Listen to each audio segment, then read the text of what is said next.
Hello everyone and welcome back to another video. Today's video is the Chaos INDURA guide.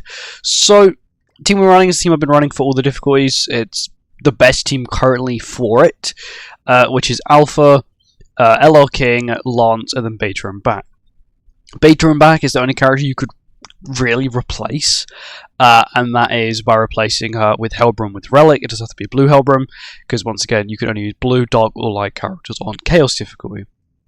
For card set, we are running increased allies base stats by 5%, that works for everyone, and also increased allies attack by 2% each time an allied 4 Knights character uses a skill, so we get an additional 6% attack boost when Lance plays 3 skills, basically, plus an additional 5% basic stat boost, which is always going to be useful.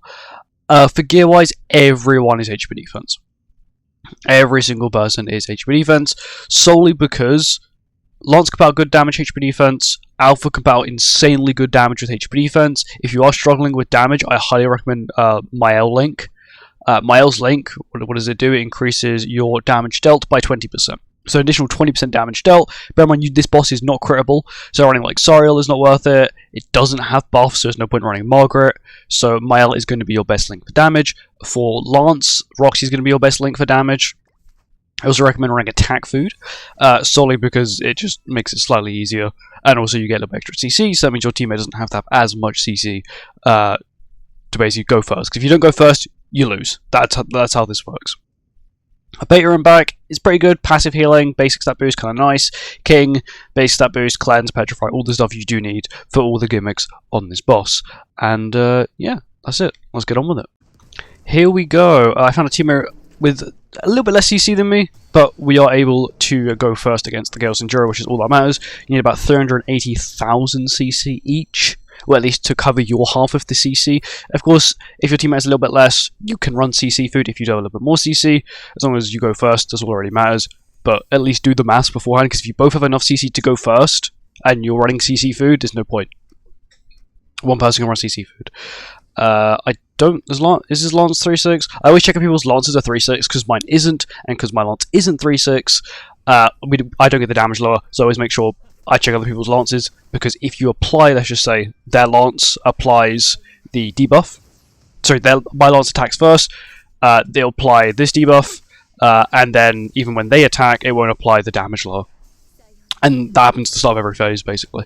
So with this first phase, it's pretty standard, it's the same gimmick as normal. You need to petrify it. When it's a counter up, you get the karmic buff, which means you're immune to the counter, and then when the counter disappears, sorry, when the buff disappears, which is at the end of the turn, your entire hand gets ranked up, which is nice. As you see here, we've also got this debuff here, which is a corrosion as well as a damage lower, but once again, because we have Alpha, completely immune to it, which is the reason why Alpha is really, really, really good for this. I'll say she's probably one of the best characters for this, if not she is the best character for this, of course apart from like King, who is needed for this. Of course, I feel like maybe JP Anniversary they may add, I don't know, Barn Elaine or King and Deanne as a new character. If they once again, they'll probably be Dark or Light to follow sort of the trend of duo characters now. And then they might be able to replace Lance, because Lance is probably the only one in my opinion who is replaceable on this team. Actually, here we've got him lowered off. He's now got a HP related stat boost of 20%. It doesn't matter though, Alpha does an absurd amount of damage. Even with only 2 stacks, she can power quite a creamy amount of damage. I'm going to tell my teammate that I'm going to cleanse, because we've got a 300% damage increase taken debuff on us at the moment. As you can see here, 300%, we don't want that. Hopefully they don't play the Petrify immediately. They did. So, immediate problem with that, just this is something you shouldn't do. Don't apply it immediately. So, we'll see when, it's fine, just waste skill, whatever. Okay, so 2 Petrify skills, that's fine, whatever. How this phase works is not only has it got 75% damage reduction, every turn it loses a stack, but whenever you play a Petrify skill, it gets this. Only 1 tier of effect will be applied, regardless of the amount of it has. And what tier is, it's, as you can see here, it's just a random effect. But there's a skill that scales off of, that tier buff, doesn't have any damage, there's no damage multiplier, just it scales off the tiers. First turn, it's only got 1 tier. So if you apply that effect, what's the point? It doesn't gain any more tiers first turn anyway, so you've just wasted the skill. So make sure you don't play it first turn, start playing it from the second turn onwards, which is the smarter play to do it. then it actually makes more sense. Of course, if you've got a lot of them, like my teammates, of course, unfortunately pulled 1,000,000 king cards, it's completely fine. I'm gonna let my teammates sort of do all the support stuff he wants to do, and then I'll play the skills I then need to play as well. Just to sort of let my teammate get rid of some junk cards, because you don't really need petrifies after this phase. So once again, as you see, it's also lost a ton of damage reduction. We are going to get oxidized here. I still have no idea how to get rid of the oxidize. I've been doing it. I've done like close to like 80 runs of this demon. Of this demon, and I still don't know how to get rid of the oxidize. There we go, decent damage. Not too bad. As long as our damage is at least somewhat decent, we should be fine at killing this beast. So I have a petrify. As you see, we didn't actually get affected by the oxidize because we somehow got rid of it. I don't know how. Probably maybe if you get 3 of these stacks. As you see, he single-targeted me. I've got explosion as well as block effect. I'm going to tell my teammate that I can cleanse and that I can also petrify. And then I will attack with alpha, just sort of get a nice chunk of damage in, which is quite good. But as you see, these stacks can keep going. If you do not have a petrify when it has 2 stacks, you can still survive, but you will need a golden king buff up, and all your characters will need to be HP defense. That is the only way you are going to survive. That is the only way I've been able to survive the few times I've had to, fight it that way, where we haven't had a petrify skill. There we go. We might actually land the kill here. Perfect. There we go. On to the final phase. This final phase, it's not that bad really. It can be a little bit of a stall fest. I'm not gonna lie. I'm not gonna say I have a cleanse skill. I'm gonna save my cleanse skill. Teammates can use a cleanse skill, so I'll give them a happy emote. I'm just gonna do for a little bit of damage. So when you get it below 40%, he gets a HP related stat boost. When you get him below, I believe, 75 or 80%, he gets a defense related stat boost.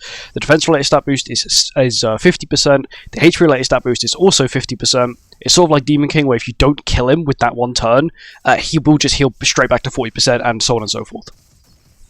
So it also has another gimmick. If you get it below, I think like I'll say probably about between like 5 and 1%, between 1 and 5%, he gets invincibility, and then you're screwed.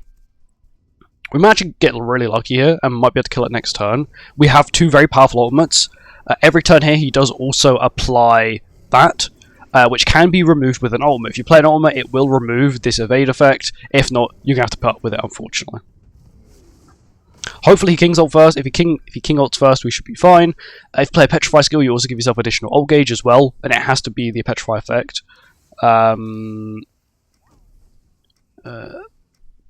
I don't think this person looked at the effects, I'm not going to lie. I'm going to do this, and we're going to risk it. We'll see if we can kill. Actually, I'm keeping my cleanse skill. You're probably wondering, why am I keeping my cleanse skill? There is a reason, and that reason is that every other turn, he will not only disable your characters by giving you the disable effect, but also seal your ultimate skills. So I'm saving it for that, because if you don't have it for that, you can get someone that's super screwed over. We may actually be quite lucky here. My alpha will be at max stacks and have her ultimate, so we may actually be able to kill. We'll find out here if I've killed or not. But yeah, make sure you've got a cleanse skill always. His ultimate is also seal. And we end up killing it because she has damage cap because of my L. Mine's only 2/6 as well, and that's HP defense. But as you can see, I got really lucky on this run. We were able to turn the final phase, which as long as you have beta in the back, that is horrendous drops. As long as you've got beta in the back, you can stall for quite a while on the final phase. I've stalled for about 5 minutes before because we just haven't been pulling the right skills, and there's not been enough communication. That we've been like attacking randomly and not doing enough damage, and sometimes doing too much, and it gets to the invincibility phase. But overall, it's not a hard boss as long as you understand the gimmicks. And yeah, that's it. Thank you for watching. I hope you guys enjoyed. Now I hope you guys are able to do Chaos Endura. Goodbye.